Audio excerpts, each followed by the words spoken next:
Hello everyone, स्वागत है आप सभी का आपके अपने चैनल स्टेनो एक्सप्रेस में। आज के इस वीडियो में हम लोग चर्चा करेंगे अपवाह तंत्र में जो उत्तर भारत की नदियां हैं, यानी जो उत्तर भारत की नदियां हैं, 3 अपवाह तंत्र हैं। जब हमने अपवाह तंत्र का विस्तृत विवरण पढ़ा था तो इसमें हमने पहले बांटा था उत्तर और दक्षिण भारत में। तो उत्तर भारत में 3 तंत्र हमने पढ़े थे। एक तो था हमारा सिंधु नदी तंत्र, और दूसरा हमने पढ़ा था गंगा नदी तंत्र, तीसरा हमने पढ़ा था ब्रह्मपुत्र नदी तंत्र। तो इन 3 नदी तंत्रों के बारे में, जो उत्तर भारत के 3 नदी तंत्र हैं, इन नदी तंत्रों से संबंधित जो क्वेश्चन हैं वो हम लोग इसमें चर्चा करेंगे। हो सकता है 1-2 क्वेश्चन दक्षिण भारत के भी आ जाएं, लेकिन मुख्यतः इसमें सारे क्वेश्चन जो नदियां हैं भारत की और अपवाह तंत्र से संबंधित हैं। जो बचे हुए क्वेश्चन दक्षिण भारत वाले होंगे उनके लिए एक अलग वीडियो का इस्तेमाल करेंगे। तो चलिए शुरू करते हैं एसएससी सीजीएल 2002 में आए हुए क्वेश्चन के साथ। क्वेश्चन कहता है कि तिब्बत में बहने वाली नदी सांगपो निम्नलिखित में से किससे होकर भारत में प्रवेश करती है। तो सबसे पहले सांगपो हम याद रखते हैं। सांगपो तिब्बत में ब्रह्मपुत्र को कहते हैं। यही ब्रह्मपुत्र जब घुसती है हमारे असम में तो इसे ब्रह्मपुत्र कहा जाता है, और उसके बाद जब यह आ जाती है हमारी बांग्लादेश में तब इसे कहा जाता है पद्मा। तो ब्रह्मपुत्र जो है इसका प्रवेश भारत में अरुणाचल प्रदेश से होता है।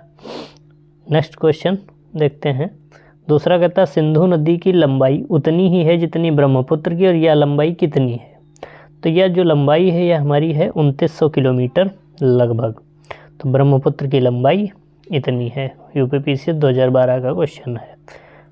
अगला क्वेश्चन कहता है विश्व का सबसे बड़ा नदी द्वीप माजुली, इसका निर्माण करने वाली नदी कौन सी है। तो दुनिया का सबसे बड़ा नदी द्वीप होता क्या है, जैसे यह नदी बह रही है, इसके बीच में यहाँ पे कुछ ज़मीन जैसी इकट्ठा हो गई और धारा इसके इधर से और इधर से होकर निकलने लगी, और बीच में जो है मिट्टी इकट्ठा हो गई, एक द्वीप सा बन गया। नदी के बीच में द्वीप बनता है। तो दुनिया का सबसे बड़ा नदी द्वीप जो है वह बनाती है हमारी ब्रह्मपुत्र नदी, और यह जो माजुली जो नदी द्वीप है यह हमारी बनाती है असम में। असम में जो मैदान है वहीं पे इसका निर्माण होता है। अगला क्वेश्चन कहता है तिब्बत में मानसरोवर झील के पास किस नदी का उद्गम स्थित है। तो तिब्बत में मानसरोवर झील का जो हमारा तिब्बत में मानसरोवर झील का है, तो उसके इधर में जब हम देखते हैं तो सिंधु नदी इधर पाकिस्तान चली जाती है भारत से होके, और दूसरी हमारी इधर ब्रह्मपुत्र नदी, और तीसरी हमारी सतलज नदी पंजाब से होकर इधर से जाती है। तो तीनों नदियाँ निकलती हैं, एक सिंधु, एक सतलज, एक ब्रह्मपुत्र। तो ये इनमें से ये सभी हो जाएंगी। नेक्स्ट क्वेश्चन देखते हैं। नेक्स्ट क्वेश्चन कहता है इनमें से कौन सी नदी दक्षिण से उत्तर की ओर प्रवाहित होती है, यानी दक्षिण से आके उत्तर की तरफ जाती है। तो इसमें हम जब देखते हैं गोदावरी नदी हमारी दक्षिण में ऐसे इस तरीके से प्रवाहित होती है, जैसे भारत का यह क्षेत्र है तो ऐसे गोदावरी जाती, कावेरी भी इसी तरीके जाती, कृष्णा भी इसी। लेकिन जो बेतवा है यह हमारी उत्तर दक्षिण से उत्तर की तरफ जाती है। तो इसका सही आंसर हो जाएगा option A Betwa. Next question देखते हैं कौन सी नदी भेड़ा घाट के समीप कपिलधारा जलप्रपात का निर्माण करती है। भेड़ा घाट इसके समीप कौन सी नदी है, तो यह हमारी नदी है नर्मदा नदी। नर्मदा नदी जो है वह अमरकंटक पठार से निकलती है, जो कि मध्य प्रदेश में है। मध्य प्रदेश में सतपुड़ा जो पर्वत है उसमें एक पठार है अमरकंटक पठार। अमरकंटक पठार, और अमरकंटक पठार से 3 नदियाँ निकलती हैं। तो उसमें यह अमरकंटक पठार से निकल के जब इधर को बहती है इस क्षेत्र में, तो इस पे कपिलधारा जलप्रपात का निर्माण होता है, जिसे कहते हैं एक और नाम है धुआंधार जलप्रपात। तो यह बनाती है नर्मदा नदी।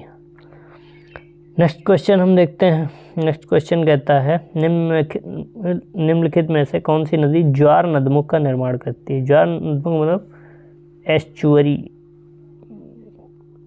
तो जहाँ पे नदियाँ जो हैं, जैसे ऐसे पर्वत है, पर्वत से निकल के एकदम बिना ढाल, बहुत तीव्र ढाल से एकदम से तीव्र वेग से जब समंदर में मिलती हैं तो वहाँ बनता है एस्चुअरी।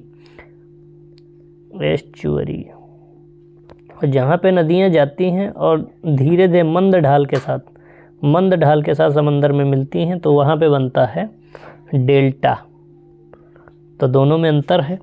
ज़्यादातर भारत के जो पूर्वी क्षेत्र में नदियाँ जो जाती हैं, पूर्वी क्षेत्र में ये वाली जिसमें गोदावरी है, कृष्णा है, कावेरी है, तो ये सारी नदियाँ जो हैं ये डेल्टा बनाती हैं। और जितनी नदियाँ इधर दक्षिणी इस वाले क्षेत्र से निकलती हैं, पश्चिमी वाले घाट से, तो ये नदियाँ एकदम से पश्चिमी घाट से निकल के छोटी छोटी नदियाँ गिरती हैं, तो ये डेल्टा ना बना के एस्चुरी का निर्माण करती हैं। तो वही होता है ज्वार नदमुख या एस्चुरी का निर्माण कौन सी नदी इनमें से करती है? तो ये हमारी नदी करती है नर्मदा नदी, क्योंकि नर्मदा नदी इधर की तरफ पश्चिम की तरफ बहती है। पश्चिम की तरफ बहने वाली लगभग सारी नदियाँ एस्चुरी का ही निर्माण करती हैं। प्रायद्वीपीय भारत की निम्न नदियों में से कौन शेष 3 से विशिष्ट रूप से भिन्न है?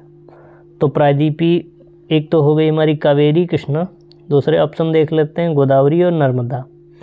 तो अगर इन सबको हम देखते हैं तो या कावेरी हो गई, उसके अलावा या कृष्णा हो गई, या हमारी गोदावरी हो गई, ये तीनों तो बहती हैं और इधर गिरती हैं अरब सागर में। लेकिन जो हमारी नर्मदा है वह हमारी बहती है पश्चिम की तरफ, और यह गिरती है इधर बे ऑफ बंगाल अरब सागर में, और यह सभी गिरती हैं बंगाल की खाड़ी में। तो इनमें अलग हो गई नर्मदा, क्योंकि यह अरब सागर में गिरती है, बाकी सभी बंगाल की खाड़ी में गिरती हैं। अगला क्वेश्चन देखते हैं। 9वां क्वेश्चन कहता है निम्नलिखित में से कौन सी नदी एस्चुरी नहीं बनाती है? तो ये नदियाँ जो हैं इनमें हम देखते हैं कि जो नर्मदा है वह इस तरफ बहती है, यह भी एस्चुरी बनाती है। उसके अलावा हमारी जो दूसरी नदी है तापी, वह भी इधर बहती है, यह भी एस्चुरी बनाएगी। उसके अलावा मांडवी नदी या गोवा में यह भी इधर को बहती है, तो यह भी बनाएगी। एकमात्र नदी जो हमारी है महानदी, वह इधर की तरफ गिरती है उड़ीसा में, जो पूर्व की तरफ बहती है, इसलिए पूर्व की नदियाँ जो हैं वो एस्चुरी का निर्माण नहीं करती हैं, इसलिए इसमें हमारी नदी हो जाएगी महानदी। नेक्स्ट क्वेश्चन देखते हैं। भारत की निम्न नदियों में से कौन सी डेल्टा नहीं बनाती है? तो वही हो जाए जो यह पूर्वी नदी है महानदी, तो यह भी डेल्टा बनाएगी।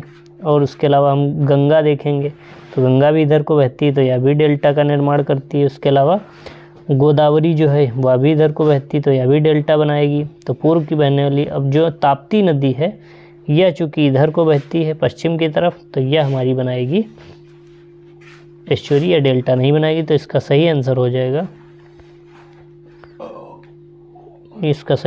जाएगा, हमारा डेल्टा नहीं बनाती है, तो ये हो जाएगा हमारा ताप्ती नदी, तो यह बनाएगी एस्चुरी। नेक्स्ट क्वेश्चन, कौन सी भूमि बंधित नदी है? भूमि बंधित अर्थात जो भूमि से निकल के आगे न जा सके और भूमि किसी समंदर में ना मिल सके और भूमि में ही विलुप्त हो जाए, तो ऐसी नदी है लूनी नदी। लूनी नदी जो है कच्छ के रण में विलीन हो जाती है या पहुंच ही नहीं पाती है अरब सागर तक। अगला क्वेश्चन है, मानस किस नदी की उपनदी है, यानी किस नदी की सहायक नदी है? तो मानस जो है वह ब्रह्मपुत्र की सहायक नदी है। नेक्स्ट क्वेश्चन, भारत की सबसे ऊंची ज्वारीय भित्ति वाली नदी कौन सी है? यानी जो ज्वार भित्ति या एस्चुरी जो बनाती है वह सबसे ऊंची नदी कौन सी है? तो वह हमारी नदी है हुगली नदी, सबसे ऊंची ज्वार भित्ति वाली नदी है। अगला क्वेश्चन है, नदियों को जोड़ने की योजना का प्रस्ताव किसके शासनकाल में रखा गया था? बहुत इंपॉर्टेंट क्वेश्चन है। तो नदियों को जोड़ने का जो व्यवस्था थी वह राजग सरकार में रखा गया था, यानी जो एनडीए गवर्नमेंट है। नेक्स्ट क्वेश्चन इसका है, कौन सी नदी जो है, नदियों में से कौन अपने मार्ग में परिवर्तन करने के लिए कुख्यात है? तो इसमें जो परिवर्तन करने के लिए कोसी कुख्यात है, उसके अलावा दामोदर भी कुख्यात है, क्योंकि इसे भी कहा जाता है बंगाल का शोक, और कोसी जो है यह बिहार का शोक कहलाती है, तो दोनों कुख्यात हैं। तो यह है हमारी बंगाल का शोक। नेक्स्ट क्वेश्चन है, भारत में सबसे बड़ा नदी मुख किस नदी के नदी मुख या एस्चुरी किस नदी के मुख पे, यानी सबसे बड़ी एस्चुरी कौन बनाता है? तो वह हमारी हुगली नदी, जो कि गंगा नदी की सहायक नदी है। अगला क्वेश्चन है, पंजाब के निर्माण में सबसे महत्वपूर्ण नदी कौन सी है? यानी 5 नदियाँ, पंजाब का अर्थ होता है पंच आब, अर्थात 5 नदियों का प्रदेश। तो पंजाब जो है वो 5 नदियों के उससे बनता है, तो 5 में सबसे महत्वपूर्ण नदी सिंधु नदी है। और बाकी सिंधु के बाद सिंधु, झेलम, चिनाब, रावी, ब्यास, सतलज सारी नदियाँ मिलकर पंजाब का निर्माण करती हैं। अगला क्वेश्चन है, निम्नलिखित में से कौन सी नदी जो है विंध्य और सतपुड़ा श्रृंखला के मध्य से होकर गुजरती है? तो यह हमारी नदी सबसे पहले ऊपर हमारा मैंने बताया था अपने उस अपवाह तंत्र वाले वीडियो में, सबसे उत्तर में हम देखते हैं पहले विंध्य पर्वत है, यह हमारा विंध्य पर्वत हो जाएगा। फिर उसके बाद में यह नर्मदा नदी बहती, फिर सतपुड़ा पर्वत बहता है, उसके सतपुड़ा पर्वत है, और वो सतपुड़ा पर्वत के बाद यह हमारी तापी है। तो यह जो हमारा है, यह दोनों सतपुड़ा और विंध्य के बीच में हमारी नर्मदा नदी बहती है। तो यह हो गया नर्मदा। नेक्स्ट क्वेश्चन देखते हैं, निम्नलिखित में से कौन सी नदी अरब सागर में गिरती है? तो अरब सागर में गिरने वाली गोदावरी बंगाल की खाड़ी में गिरती है, इधर की तरफ गोदावरी जाती है बंगाल की खाड़ी में। महानदी यह भी बंगाल की खाड़ी में गिरती है। माही नदी यह जो है यह गिरती है अरब सागर में, और कृष्णा नदी गिरती है इधर बंगाल की खाड़ी में। तो इसका सही आंसर हो जाएगा माही नदी, ऑप्शन सी। नेक्स्ट क्वेश्चन, प्रायद्वीपीय भारत की सबसे बड़ी नदी? तो वह हमारी प्रायद्वीपीय भारत की सबसे बड़ी नदी गोदावरी हो जाएगी। वृद्ध गंगा, बूढ़ी गंगा इसको कहा जाता है, क्योंकि यह प्रायद्वीपीय भारत की सबसे बड़ी नदी है। नेक्स्ट क्वेश्चन है, अमरकंटक में कौन सी नदी का उद्गम होता है? तो अमरकंटक में से 3 नदियाँ निकलती हैं, लेकिन इसमें अमरकंटक में मुख्य नदी जो है सबसे निकलने वाली वह नर्मदा नदी है। आने वाले क्वेश्चन में हम देखेंगे वो 3 नदियाँ कौन कौन सी हैं। नेक्स्ट क्वेश्चन है, बिहार का शोक किसे कहा जाता है? शोक क्यों? क्योंकि वहाँ बाढ़ बहुत ज़्यादा इसकी वजह से आती है। तो वह नदी हमारी कोसी को कहा जाता है बिहार का शोक, और दामोदर को कहा जाता है बंगाल का शोक। नेक्स्ट क्वेश्चन है, निम्नलिखित में से कौन सी हिमालय से परे की नदी है, यानी जिसका संबंध हिमालय से नहीं है? तो ऐसी हमारी नदी है सतलज नदी, यानी जो हिमालय के बनने से पहले से बह रही थी, पूर्व हिमालय की नदी। तो हमारी सतलज नदी हिमालय के बनने से पूर्व बह रही थी। निम्नलिखित नदियों में से कौन सी एक विनाशक नदी कहलाती है, जो विनाश फैलाती है? तो यह हमारी कहलाती कोसी नदी। शोक इसीलिए इसको कहते हैं बिहार का शोक। तो यह विनाश बहुत करती, बाढ़ बहुत लाती, इसलिए बिहार का शोक। उसी तरीके से हमारी जो बंगाल का शोक है, बिहार में जिस तरीके से कोसी नदी, उसी प्रकार से दामोदर नदी जो है वो बंगाल का शोक कहलाती है, क्योंकि यह बंगाल में बहुत ज़्यादा बाढ़ लाती है। नेक्स्ट क्वेश्चन है, तवा किस नदी की सहायक नदी है? तो तवा जो हमारी नर्मदा की सहायक नदी है, नर्मदा की सहायक नदी है, और नर्मदा की सहायक नदी है, और इसकी तवा पर जो बांध बनाया गया है, तवा बांध, उसी की वजह से वहाँ पे तवा वोहर झील का निर्माण भी होता है। अगला है, निम्नलिखित में से कौन सी नदी प्रारंभ में अरुण नदी के नाम से जानी जाती है? तो अरुण नदी जो है कोसी है, जिसे बिहार का शोक कहते हैं, उसे शुरुआत में अरुण नदी भी कहते हैं। तो इसका ऑप्शन सी कोसी नदी हो जाएगा। उड़ीसा का शोक हमने बंगाल बिहार का शोक देख लिया है। अब देखते हैं उड़ीसा का शोक किसे कहा जाता है। तो उड़ीसा का शोक है महानदी। महानदी की बाढ़ आने के कारण इसे उड़ीसा का शोक भी कहा जाता है। अगला क्वेश्चन है, कौन सी नदी भ्रंश द्रोणी या भ्रंश घाटी से होकर बहती है? द्रोणी या घाटी भी कह सकते हैं। तो भ्रंश घाटी से बहने वाली 2 नदियाँ मुख्य हैं, एक है हमारी नर्मदा नदी और दूसरी है हमारी तापी नदी, जो इधर की तरफ पश्चिम की तरफ बहती हैं। तो यहाँ नर्मदा नदी को ऑप्शन ए सही आंसर हो जाएगा। नेक्स्ट क्वेश्चन, वह कौन सी नदी है जो भ्रंश घाटी से होकर रिफ्ट वैली से होकर बहती? तो वह हमारे हो जाएगा नर्मदा नदी। अगला क्वेश्चन है, प्रायद्वीपीय भारत की सबसे बड़ी नदी? तो वह हमारी हो जाएगी गोदावरी। उसके अलावा निम्नलिखित में से कौन सी नदी है जिसका उद्गम भारतीय क्षेत्र में नहीं है? क्योंकि तिब्बत के पठार मानसरोवर झील से जो 3 नदियाँ निकलती हैं, एक हमारी सिंधु नदी निकलती, वह भी भारत से नहीं निकलती। उसके अलावा हमारी दूसरी ब्रह्मपुत्र, वो भी वहाँ से निकलती, तो वह भी नहीं, और तीसरी सतलज, तो वह भी नहीं निकलती। लेकिन यहाँ पे ये तीनों नहीं दी हुई हैं। तो हम देख लेते हैं, गोदावरी भारत से ही निकलती है। झेलम जो है हमारी वह भी भारत से निकलती है। रावी जो है वह भी भारत से, लेकिन हमारी घाघरा जो है वह हमारी कहाँ से निकलती है? नेपाल से निकलती है। इसलिए इसका उद्गम क्षेत्र जो है घाघरा का वह भारत में नहीं है। अगला क्वेश्चन है, निम्नलिखित में से कौन सी नदी जिसका उद्गम भारतीय क्षेत्र में नहीं है? तो अभी मैंने बताया ब्रह्मपुत्र नदी जो है वहीं पे, जहाँ पे सिंधु ब्रह्मपुत्र और तीसरी सतलज। ये 3 दिशाओं में 3 नदियाँ जाती हैं तिब्बत से होके, तिब्बत से के मानसरोवर झील से निकलती हैं। तो इन तीनों नदियों के बारे में याद रखना। तो ब्रह्मपुत्र नदी यहाँ पे दी हुई है, तो आंसर ये हो जाएगा ब्रह्मपुत्र नदी। फिर से आ जाएगा वही क्वेश्चन, किस नदियों का उद्गम भारत में नहीं, तो वहाँ से 3 नदियाँ निकलती हैं, तो उसमें से सतलज नदी यहाँ पे दी हुई है, सही आंसर हो जाएगा सतलज नदी। अगला है, कौन सी नदी मध्य प्रदेश से निकलती है और खंभात की खाड़ी में गिरती है। तो ये हमारी नदी है माही नदी। यह मध्य प्रदेश से निकलती है और खंभात की खाड़ी, यह जो क्षेत्र है तो गुजरात का, तो यह जो क्षेत्र है यह हमारा कच्छ की खाड़ी हो जाएगी, यह हमारी खंभात की खाड़ी। तो इस क्षेत्र में हमारी माही नदी गिरती है। नेक्स्ट क्वेश्चन हमारा हो जाएगा, निम्नलिखित में से भारत में तलछट को परिवाहित करने वाली प्रमुख नदी, यानी तलछट जो नदी की गाद जो जम जाती है उसको प्रवाहित करने वाली प्रमुख नदी कौन सी है। तो हमारी प्रमुख नदी कौन सी हो जाएगी, यमुना, गंगा, सिंधु और ब्रह्मपुत्र। तो इसका सही आंसर हो जाएगा ब्रह्मपुत्र नदी, क्योंकि यह तलछट को प्रमुख रूप से प्रवाहित करती है। अब देखते हैं निम्नलिखित में नदियों की लंबाई का सही अवरोही क्रम कौन सा है। तो हमारा सही अवरोही क्रम सबसे बड़ी हमारी ब्रह्मपुत्र नदी हो जाएगी, लगभग 2900 किलोमीटर। उसके बाद गंगा 2550, फिर गोदावरी और उसके बाद नर्मदा नदी, क्योंकि गोदावरी दक्षिण भारत की सबसे बड़ी नदी, फिर नर्मदा नदी।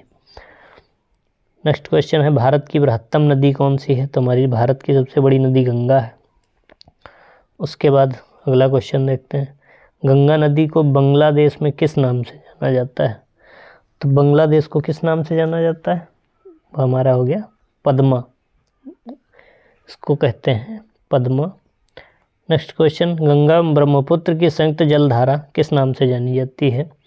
तो वह हमारी जानी जाती है वास्तव में पद्मा नाम से, और पद्मा के बाद जब उसमें मेघना मिलती है तब वह जानी जाती है मेघना नाम से।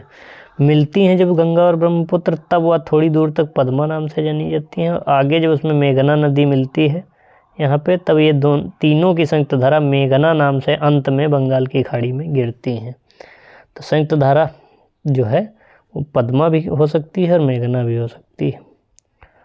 नेक्स्ट क्वेश्चन, निम्नलिखित में से किस नदी के मुहाने पर डेल्टा नहीं बनता। तो जो नदी हमारी पश्चिम की तरफ जाएगी उसमें डेल्टा नहीं बनेगा, और उसमें हमारी 2 नदियाँ मुख्य थी, एक तापी और दूसरी अगर पूछे तो नर्मदा नदी हमारी ऐसी थी। अगला क्वेश्चन है, दक्षिण भारत के पठारी प्रदेश को कौन सी नदी 2 भागों में विभाजित करती है। तो वैसी हमारी मुख्य नदी है नर्मदा नदी। दक्षिण भारत के पठारी भाग को 2 भागों में, या उत्तरी पठारी भाग या दक्षिणी पठारी भाग, और नर्मदा नदी पश्चिम की तरफ बह के यहाँ पे खंभात की खाड़ी में इधर अरब सागर में गिर जाती है। वृद्ध गंगा या बूढ़ी गंगा किसे कहते हैं, वह हमारी गोदावरी नदी जो दक्षिण भारत की सबसे लंबी नदी है। वैनगंगा और पैनगंगा तो किसकी सहायक नदियाँ हैं। तो यह हमारी जो सहायक नदियां हैं बूढ़ी गंगा की ही सहायक नदियां हैं, यानी गोदावरी से बूढ़ी गंगा कहा जाता है। उसकी सहायक नदियों के नाम भी, या स्वयं बूढ़ी गंगा है तो उसकी सहायक नदियां वैनगंगा और पैनगंगा है। अगला है भारत की सबसे लंबी नदी जिसका उद्गम और मुहाना दोनों भारतीय क्षेत्र में ही है।